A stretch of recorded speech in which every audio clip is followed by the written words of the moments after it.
పరలోక విషయంలో రెండవ విషయం ఏమిటి అని అంటే పరలోక సంబంధమైన వరం.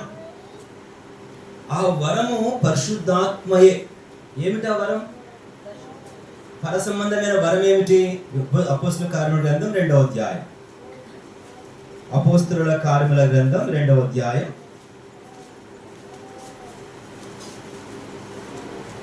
38వ వచనం. పేతురు, మీరు మారుమనసు పొంది పాపక్షమాపణ నిమిత్తం ప్రతివాడు యేసుక్రీస్తు నామమున బాప్తిస్మం పొందుడి, అప్పుడు మీరు. కనుక పర సంబంధమైన వరము ఆయన మనకు అనుగ్రహించాడు. ఆ వరం ఏమిటి అంటే పరిశుద్ధాత్మయే పర సంబంధమైన వరము, హెవెన్లీ గిఫ్ట్. ఇది ఎవరు అనుగ్రహించగలరు? పరిశుద్ధాత్మను పర సంబంధి అయిన ప్రభువైన యేసుక్రీస్తు వారు మాత్రమే మనకు అనుగ్రహింప కలిగిన వాడు. ఆయన నామమందు విశ్వాస బాప్తిస్మం కలిగినదే ఈ శ్రేష్ఠ పర సంబంధమైన వరం, హెవెన్లీ గిఫ్ట్. యాకోబు రాసిన పత్రిక 1వ అధ్యాయం 17వ వచనంలో, యాకోబు 1:17లో వాక్యం రాబడి చూడండి. యాకోబు 1వ అధ్యాయం 17వ వచనం. యాకోబు రాసిన పత్రిక 1వ అధ్యాయం. శ్రేష్టమైన ప్రతి ఈవియు, గమనించండి, సంపూర్ణమైన ప్రతి వరం. దేనికి సంబంధమైనదే? ఏ సంబంధమైనదే? పర సంబంధమైనదే.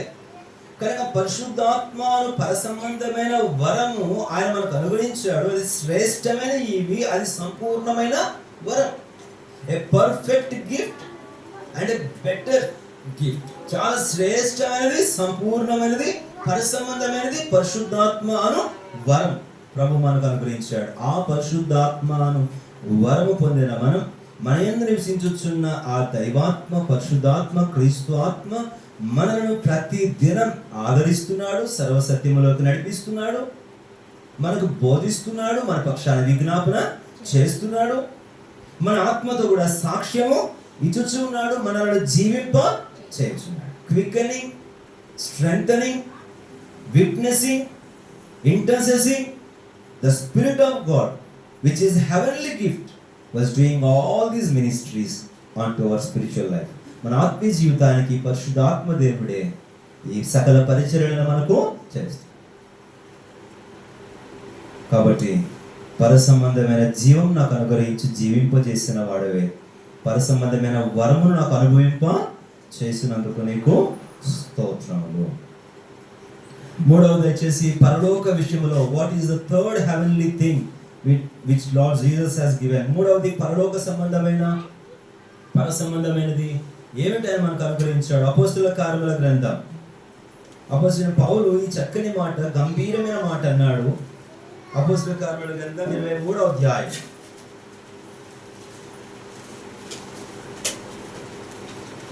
26-19. కాబట్టి అగ్నిపరాజా, ఆకాశము నుండి కలిగిన ఆ దర్శనమునకు నేను అవిధేయుడను. ఇక్కడ మన తెలుగులో ఆకాశము నుండి అనుంది, కానీ ఇంగ్లీష్లో హెవెన్లీ విజన్. పర సంబంధమైన దర్శనమునకు నేను అవిధేయుడను. పర సంబంధమైన ప్రత్యక్షత, heavenly vision or heavenly revolution. పర సంబంధమైన ప్రత్యక్షతలు ఆయన మనకు అనుగ్రహించాడు. ఏది మన యొక్క ప్రకృతి సంబంధమైన జ్ఞానము ద్వారా మనకు గ్రాహ్యము కాదో, ఏవి మనుష్య జ్ఞానానికి అందవో, అవి అన్నీ కూడా పర సంబంధమైన దేవుడు మనకు అనుగ్రహించిన బయలుపరుపులు, ప్రత్యక్షతలు. ఉదాహరణ, యేసు ప్రభువు మత్తయి 16వ అధ్యాయంలో శిష్యులతో అన్నాడు, నన్ను గూర్చి మనుషులు ఏమనుకుంటున్నారు అంటే, శిష్యులు అన్నారు, కొందరు ఏలియా అనుకుంటున్నారు, కొందరు ఇర్మియా అనుకుంటున్నారు, మరికొందరు పలానా బాప్తిస్మిచ్చి యోహాన్ అనుకుంటున్నారు అని అంటే, అప్పుడు యేసు ప్రభువు మీరేమనుకుంటున్నారు అన్నప్పుడు పేతురు ఏం చెప్పాడు చెప్పండి? నీవు సజీవుడవు, దేవుని కుమారుడవు, క్రీస్తువు అన్నాడు. అనగానే యేసు ప్రభువు అన్నాడు, ఇది మనుషులు నీకు బయలుపరచలేదు కానీ పరలోకముందున తండ్రి నీకు. అది పర సంబంధమైన ప్రత్యక్షత పేతురు పొందింది. అంటే క్రీస్తును గుర్చిన సరి అయిన అవగాహన ఈరోజు మనం కలిగి ఉన్నామంటే, క్రీస్తును గుర్చిన సరి అయిన ప్రత్యక్షత, దర్శనం మనం పొందాము అని అంటే, అది ఎక్కడి నుంచి కలిగినది?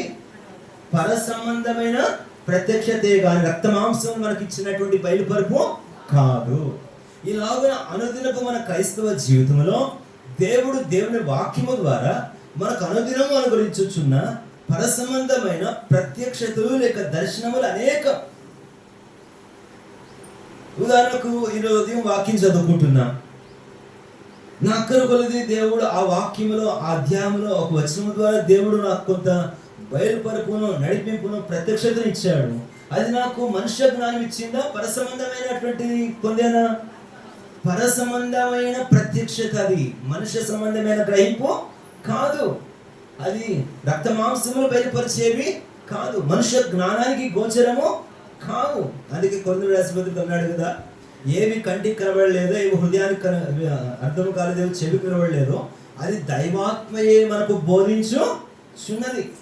ప్రకృతి సంబంధమైనటువంటి జ్ఞానం వలన అవగాహన కానిది ఏదైనా కూడా దేవుడు మనకు అనుగ్రహించే పర సంబంధమైన ప్రత్యక్షత ద్వారా అది మనకు అర్థము అయిపోతుంది. అపోస్తలుడైన పౌలు అన్నాడు, ఈ మర్మము దేవుడు నాకు బయలుపరిచాను, ఈ మర్మములలో ఏది మీకు తెలియపరచకుండా నేను ఉండలేదు. కనుక క్లుప్తంగా ఈ 3వ తరం జ్ఞాపకం చేస్తున్నా, పర సంబంధమైన ప్రత్యక్షతను నాకు అనుగ్రహించిన దేవా నీకు స్తోత్రం. Heaven, I thank and praise thee for every heavenly revelation, heavenly vision granted unto me. నాకు అనుగ్రహించిన పర సంబంధమైన ప్రతి ప్రత్యక్షతకై నీకు స్తోత్రం.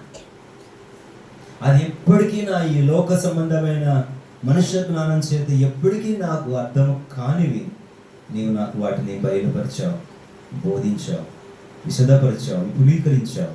అందుకే నేను ఆరాధిస్తున్నాను. ప్రభువైన యేసుక్రీస్తు వారి కలవరి పర్యాయ ప్రతిఫలం ఆయన మనకు గ్రహించిన పరలోక సంబంధమైన లేక పరలోక ఆశీర్వాదం, పరలోక విషయములలో ఆయన మనల్ని ఆశీర్వదించినట్టే. ఏమిటా పరలోక విషయములు? పరలోక జీవం, రెండవది ఏమిటి? పరలోక వరం, మూడవది పరలోక దర్శనం, పర సంబంధమైన దర్శనం. 4వ దయచేసి రండి, హెబ్రీయులకు రాసిన పత్రిక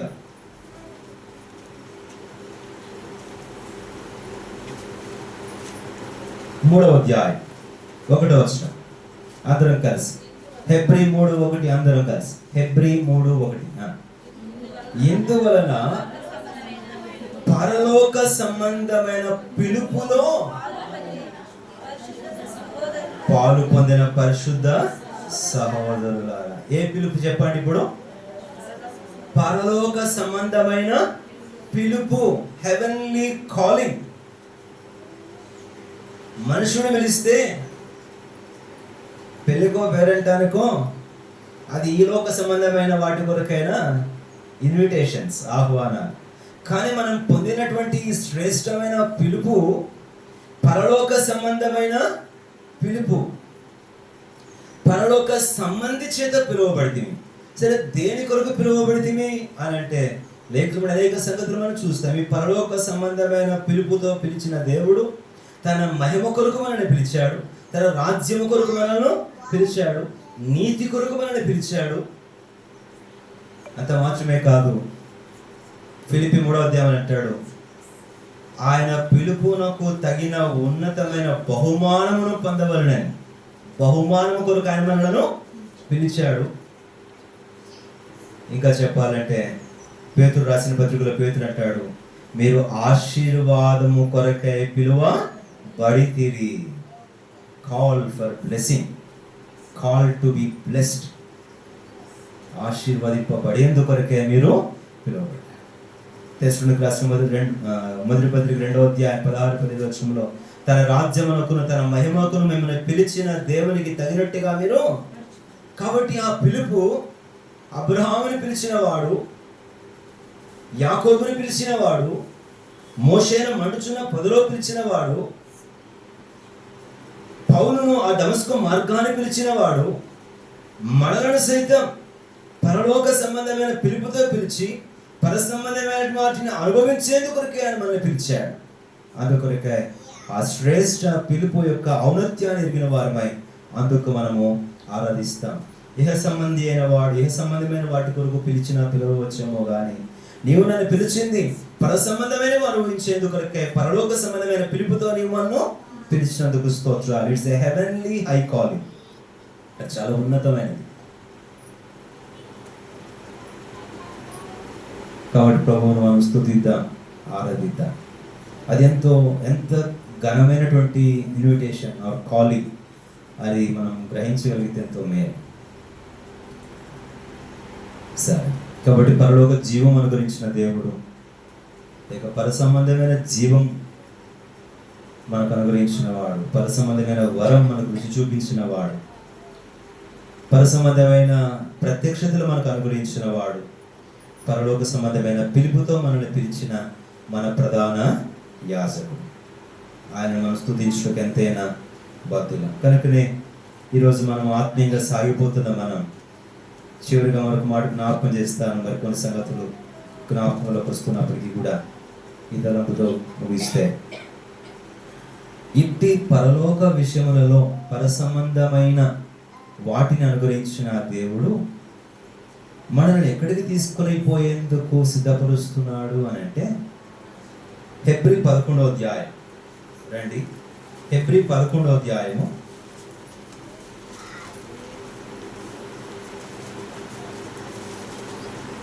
16 వచ్చిన చదువుతామా?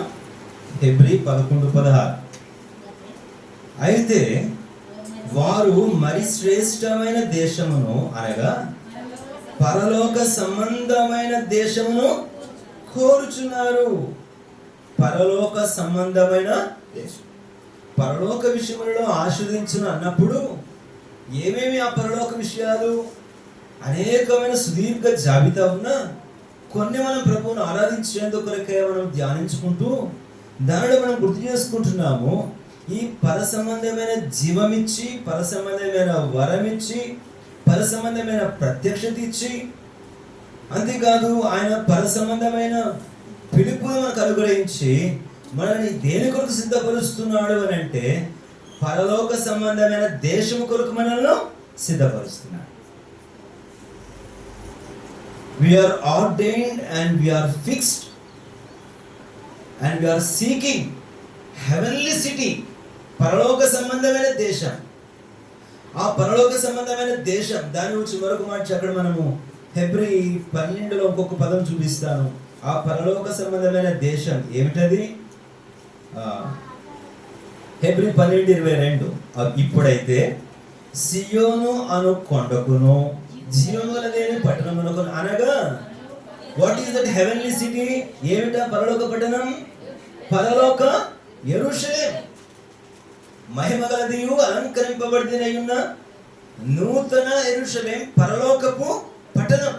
ఆ పట్టణం కొరకే దేవుడు మనను సిద్ధపరిచాడు. మన పౌరస్థితి ఆ పట్టణమందుంది. ఫిలిప్పీ 3:21 మన పౌరస్థితి పరలోకమందు ఉన్నది, అనగా పరలోక పట్టణమందు మన పౌరస్థితి ఉన్నది. దాని కొరకు ఎదురు చూస్తున్నాం, దానినే కోరుతున్నాం, దాని కొరకే మనం ప్రయాణం చేస్తున్నాం, దానినే మన కొరకు ఆ పరలోక సంబంధమైన పట్టణాన్ని సిద్ధపరుస్తున్నాడు. ఆ పరలోక సంబంధమైన పట్టణమే మన నిరీక్షణ, మన ఆశ. ఆ పరలోక పట్టణములో మనం ఎలా ఉంటాం? ఇలా రక్త మాంసాలతో ఉంటామా? కాదు. ఆ పరలోక పట్టణములో పరలోక సంబంధిగానే ఉంటాం. రండి, 1 కొరింథీ 15వ అధ్యాయం. We live as a heavenly being in a heavenly image in heavenly city. పర సంబంధిగా, పరలోక సంబంధి పోలికలో పరలోక పట్టణంలో ఉంటాం. 1 కొరింథీ 15వ అధ్యాయం 48వ వచనం. 48వ వచనం, 1 కొరింథీ 15:48. మంటి నుండి పుట్టినవాడు ఎట్టివాడో మంటి నుండి పుట్టిన వారును అట్టివారే, పరలోక సంబంధి ఎట్టివాడో. పరలోక సంబంధులను, ఇక్కడ పరలోక సంబంధులు ఎవరైనా ఉన్నారా? ఇక్కడ పరలోక సంబంధులు ఎవరైనా ఉన్నారా? నేను పరలోక సంబంధిని, ధైర్యం లేదా? డౌట్ వచ్చిందా? ఇదే సడన్గా అడిగితే నేనే కాదు, పక్కింటి వాళ్ళేమో, ఇంకెవరున్నా డౌట్ వచ్చింది. రక్షించబడి మనం అందరం ఏ సంబంధులమో? ఏదో మీరు చేయట్లేదు డౌట్ ఉంది, మీరు అందరూ భూ సంబంధులేనా? ఇంకా అలాగైతే భూమి మీద ఉన్న వాటి మీద నిరీక్షణ ఉంచాలి. పర సంబంధులము గనక పరలోక పట్టణంలో ప్రవేశించిన తర్వాత ఎవరి పోలికలో ఉంటాం? చదవని తర్వాత వచ్చినాం. పరలోక సంబంధులు అట్టి వారే. 49, మనము మంటి నుండి పుట్టిన వారి పోలికని ధరించిన ప్రకారం పరలోక పట్టణములో పర సంబంధి అయిన వాని పోలికలోనే. ఎవరో పరలోక సంబంధి క్రీస్తు, ఆ పరలోక సంబంధులం మనం. పరలోక పట్టణములో ఎలా ఉంటాం అని అంటే పరలోక సంబంధి వలెనే, ఆయన పోలికలోనే, హెవెన్లీ ఇమేజ్. ఇంకా క్లుప్తంగా చెప్పాలంటే ఆ పర సంబంధి అయిన క్రీస్తు పోలికలోనే పరలోకంలో మనము ఉండబోతున్నాం. ఒకసారి రిపీట్ చేసి మాట అంతా మనం ఆరాధనలోకి వెళ్దాం. ఎఫెసీ 1:3 పరలోక విషయములలో అనే పదం, హెవెన్లీ థింగ్స్. ఏమిటి ఆయన మనకు అనుగ్రహించిన పరలోక విషయములో అనే ఆశీర్వాదం అని అంటే, మొదటి ఏం చూసాం? పరమ జీవము, పర సంబంధమైన హెవెన్లీ లైఫ్. రెండవది హెవెన్లీ గిఫ్ట్, పరలోక సంబంధమైన వరము, హెబ్రీ 6:3. మూడవది ఏం చూసాము? పరలోక సంబంధం, పర సంబంధమైన ప్రత్యక్షత, హెవెన్లీ విజన్, ఆకాశం నుండి కలిగిన దర్శనము, పర సంబంధమైన ప్రత్యక్షత. నాలుగవది ఏమిటి? హెవెన్లీ కాలింగ్, పరలోక సంబంధమైన పిలుపు. ఐదవది పరలోక సంబంధమైన దేశము. ఆ పరలోక సంబంధమైన దేశములో మనం ఎలా ఉండబోతున్నాం అని అంటే, మనమందరము పరలోక సంబంధులం. ఎవరిని బట్టి? ఆ పరలోకం నుండి దిగి వచ్చిన పర సంబంధి అయిన క్రీస్తుని బట్టి పరలోక సంబంధులమయ్యాం. కాబట్టి పరలోక సంబంధమైన దేశములో ఆ పర సంబంధి అయిన వారి పోలికలోనే జీవించబోతున్నాం. క్రీస్తు వలె పరలోక దేశంలో మనము జీవించాలి. As Christ, in the image of heavenly.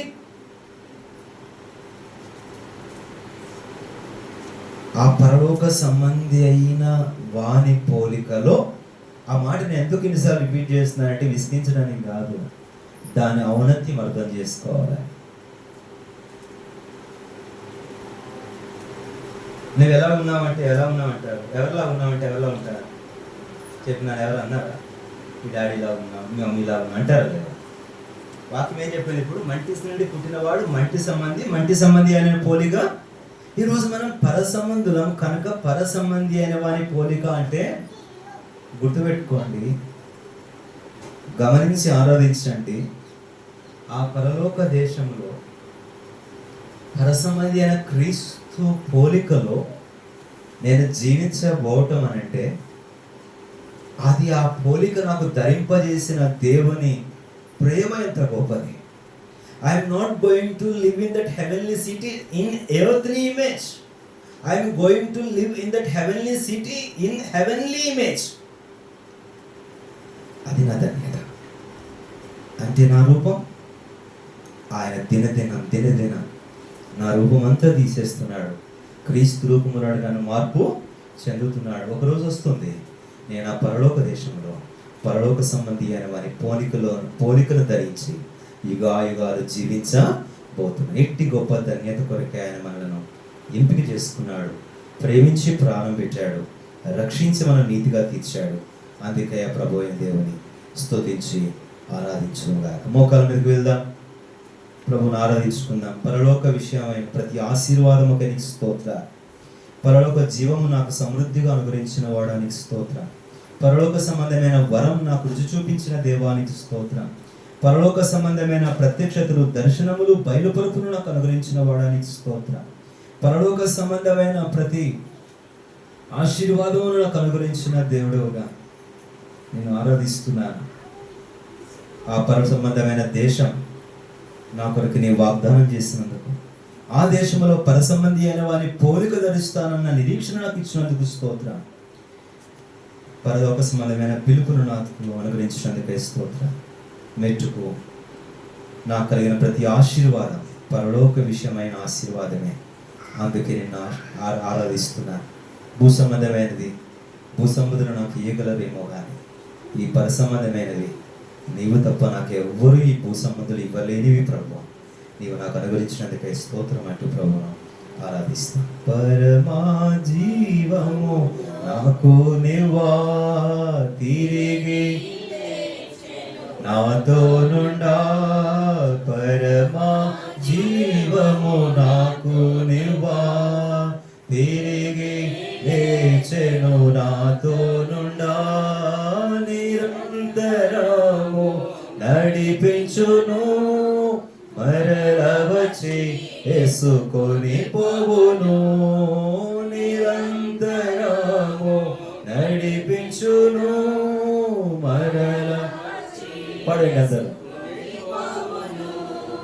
యేసు చాలును, యేసు చాలును, ఏ సమయమైన ఏ స్థితికైనా నా జీవితములో యేసు చాలును.